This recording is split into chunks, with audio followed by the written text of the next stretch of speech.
Hey guys, happy Monday. Welcome back to the Lovin Dubai Show. My name is Casey. Farah.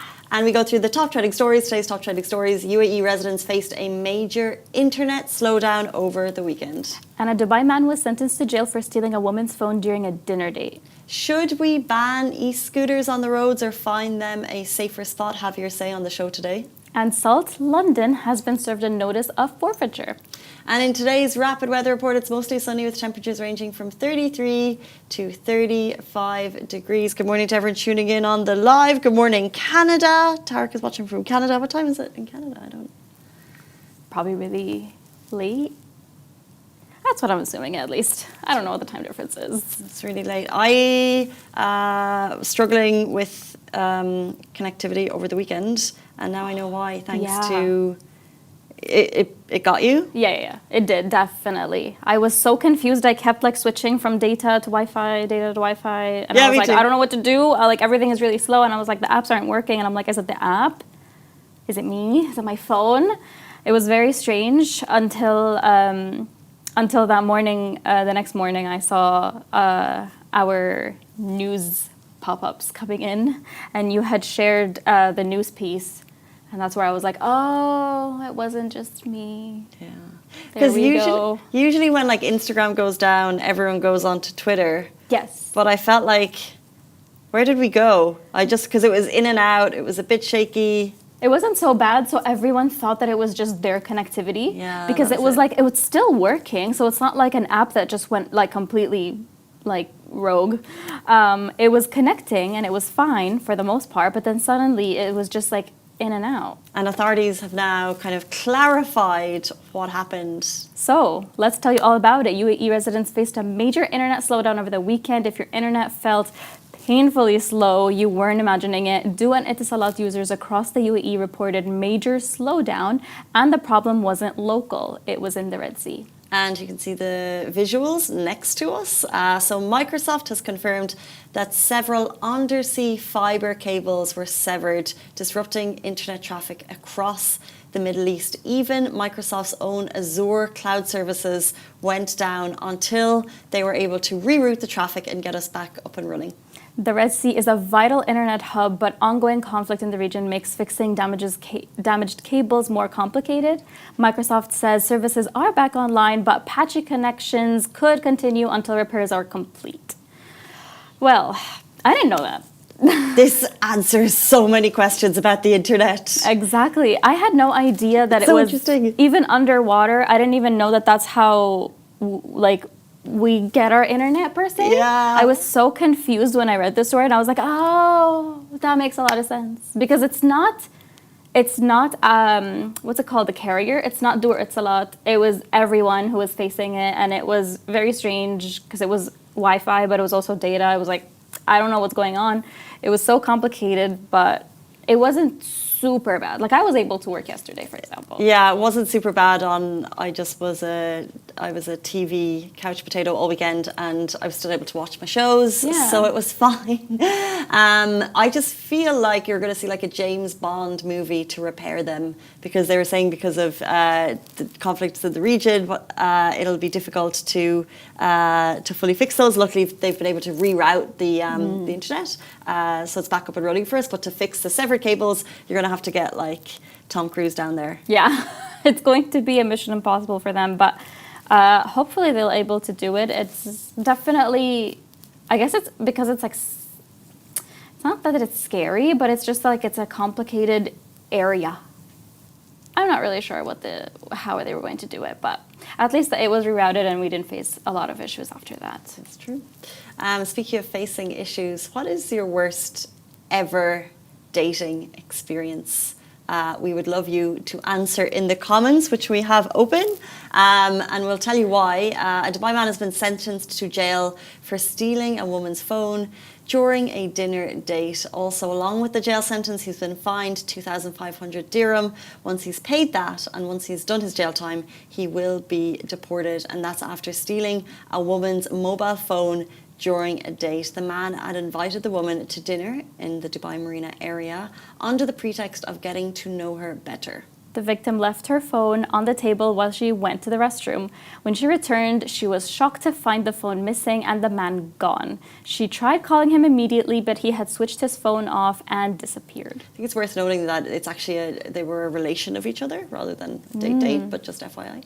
CCTV investigations showed the man seizing the phone and fleeing. So there's no question mark over who done it. It was definitely this guy. He was immediately taken into custody. Thank you, Dubai Police, where he admitted to taking the device, but claimed he did so under the influence. He also added that he had disposed the phone on his way home. Like, why even would you? He's been fined, sentenced to prison, and issued a deportation order. It's such a crazy story. I'm so upset with this man. I know. Like, what's the motive and why? Like, how did he possibly think he could get away with it when, one, there's CCTV footage everywhere, and two, this was in Dubai? Why would you even think that you can get away with it? And what did you think was going to happen when you took the phone? Maybe he didn't think that she would go to the police over it. Maybe he didn't think that she would get the CCTV footage checked over it. But I just find that, like, getting up, regardless of, but like going on a date experience is a tiring endeavor for a lady. And it takes mental preparation, it takes physical preparation. Oh, yeah. And then for someone to just not only not give you a nice experience, but to ruin your trust. Oh, yeah. Ruin that experience. Why would you? I feel like this woman is going to be a little bit traumatized and it'll go like, oh, don't want to date anymore. That was a tragic experience. Have you ever had a bad date experience? Yes. After, that was quick. After thinking about it for a little bit, I remembered one. It was back when I was living in Egypt. Me and my boyfriend at the time, we went, it was my birthday. Or like, this was for my birthday. That's why we went on this date. He took me to my favorite spa. I got a massage and everything. And I was supposed to be relaxed. But of course, I wasn't after that because he ended up arguing with me over, I don't even remember what it was, but it wasn't even worth it. And I was like, you're ruining my birthday and you're ruining the massage experience that I just had. Date ruined. So Birthday ruined. It started a fight on the nice experience and it was on your birthday. Like, why would you do that? Like, pick another time to get to fight with me. What was the fight over? Can you remember? Just another one of his trust issues. The man had a lot of trust issues. And he just, decided to pick one of these times to fight about it. It was an ex. Glad. Yeah. You have any? I was passing the baton to Kirby. No. He's just shaking his head. Happily married man, no bad dating experiences. Does it count as a bad dating experience if you get dressed up but he doesn't show up? Yes. Play me a small violin, please. Yeah. Also in Dubai Marina, may I add. Oh. Yeah, got dressed up. Oh. Going to a nice bar, standing outside. And then you know what he said? I think I've told the story on the show before. He was like, classic Dubai get out. He said, sorry, I forgot. I need to go and pick up my friend at the airport. Wow. Yeah. I mean, your friend could get a cab, but he just didn't want it. Thanks, Harry. He just didn't want to be there. That's okay. Yeah, that's okay.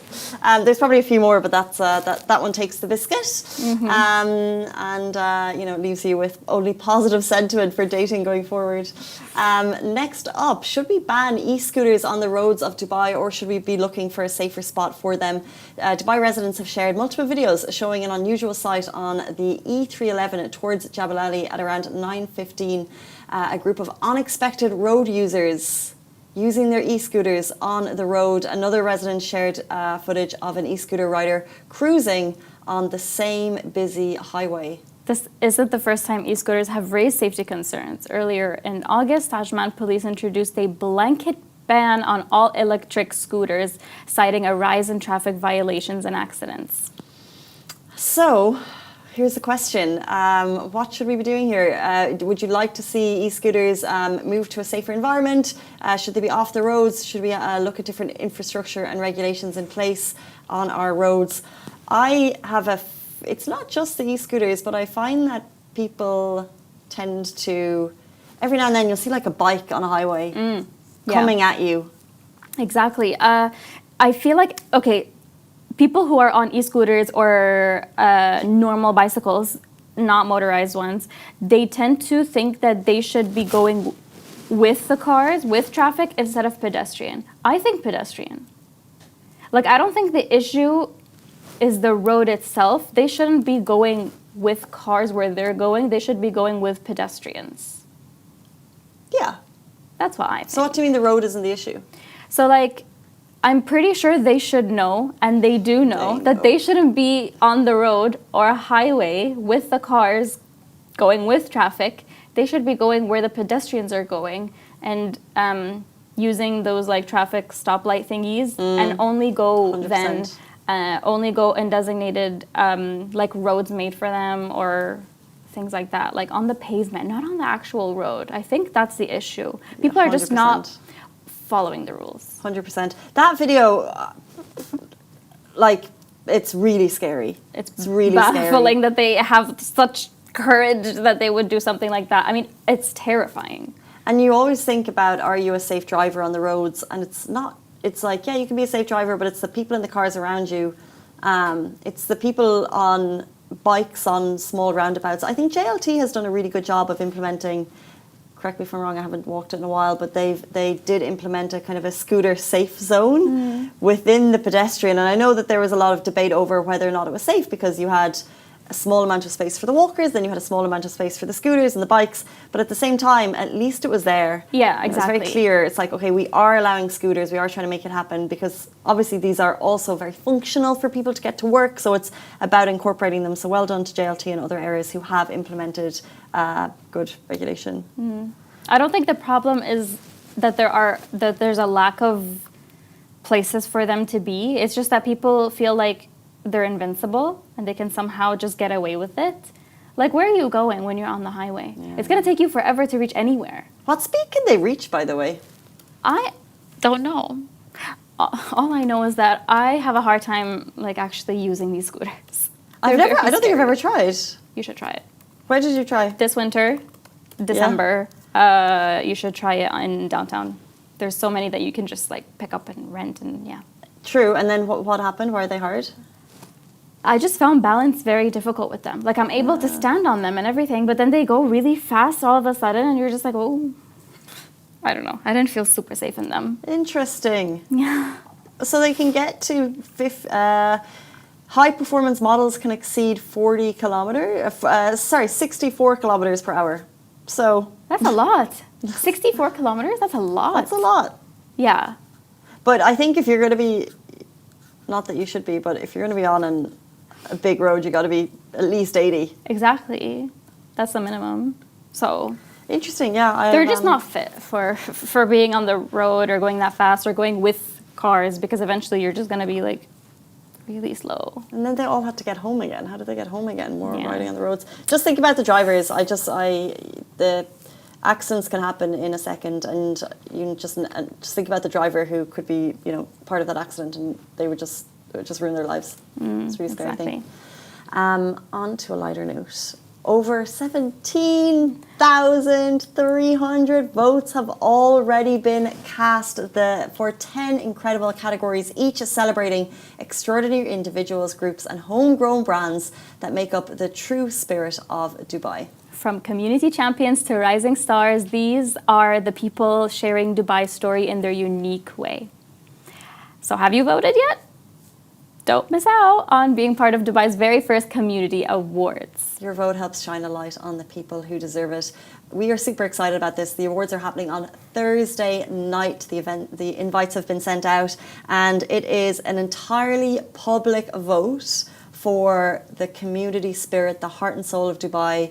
The people who make this city so special. So we can't wait to award them and honour them on Thursday. Cast your votes because it's still open.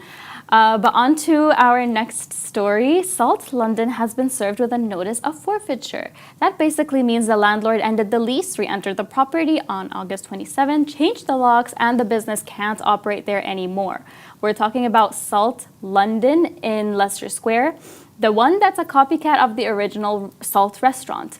The Notice of Forfeiture, basically they were served, may make you think that it was because they're a copycat of the Salt brand that we know here in the UAE, but the answer is no. A Notice of Forfeiture isn't about copying, it's about a tenant breaking their lease or contract. Now, according to the notice, anything left inside must be collected by the tenant. If not, the landlord can treat it as abandoned. Therefore, they are allowed to sell it or throw it in the dumpster. And if anyone tries to force their way back in, it could be treated as trespassing and even reported to the police. Now, just for context, Salt London opened in May 2024, but it's not linked to the official Salt brand, which has restaurants in the UAE, Saudi Arabia, Qatar, Kuwait, and most recently in the North Coast in Egypt.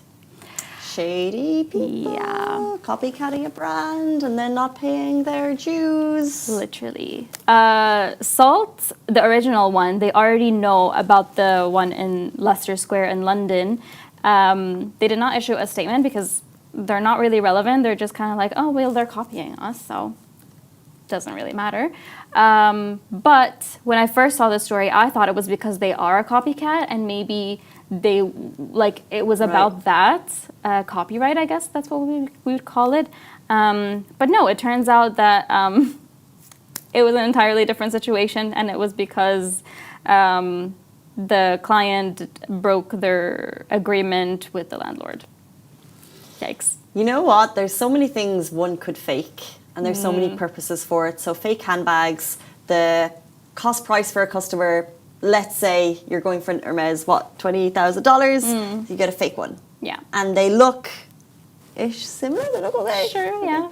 And it works. But a burger... You could have just made your own brand. Sell a burger, that's completely fine. And also, I don't think you can replicate the exact burger. And I would be so sad if I paid like £20 for a burger. And I was like, oh, it's not that great. But until you try the actual real Salt, the mini sliders, the Lotus. Oh, yeah. There's something about a specific brand flavor. It just is always going to be that. Exactly. And even if, isn't that what they always say about Al Bake? Like, it's like... It's unique in its way. No one could replicate it. And I feel Salt has such a unique flavor profile that even if Salt London tried to replicate it, I think it's difficult, especially since this is not a branch, this is not a franchise, this is not anything like that. They just decided to, hey, I like the name, I like the menu, I'm going to copy the exact same thing. How did they get away with it? First of all, that's crazy. But a lot of people keep trying, so yeah. But that's the end of that story. Yeah, I'm trying to think. I know famous brands that have been replicated. For example, in Ireland, we have a couple of famous brands, but there's a twist on the name. Oh. And they do really well in Ireland, the fake ones. We didn't even know, growing up, we didn't know that they were fake brands. Oh. And it was only when you travel abroad and you're like, oh, that's what this is. We have a lot of these in Egypt. Instead of Oreo, and this is common, it's known, it's functioning. Instead of Oreo, it's called Boreo.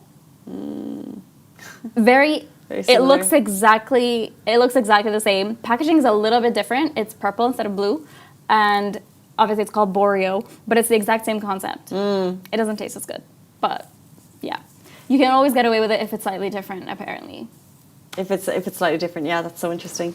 I think that brings us to the end of the show. Paz and Cry says, agree with Casey about e-scooter. Oh yeah, the e-scooter thing, yeah. We should talk about that more. Get off the roads, please. Yeah. Thank you, Farah, for joining me on the show today. Thank you. And that brings us to the end of the Lovin Dubai Show. We're back with you every single weekday morning, same time, same place. Have a beautiful day. We'll see you tomorrow. Bye-bye. Bye.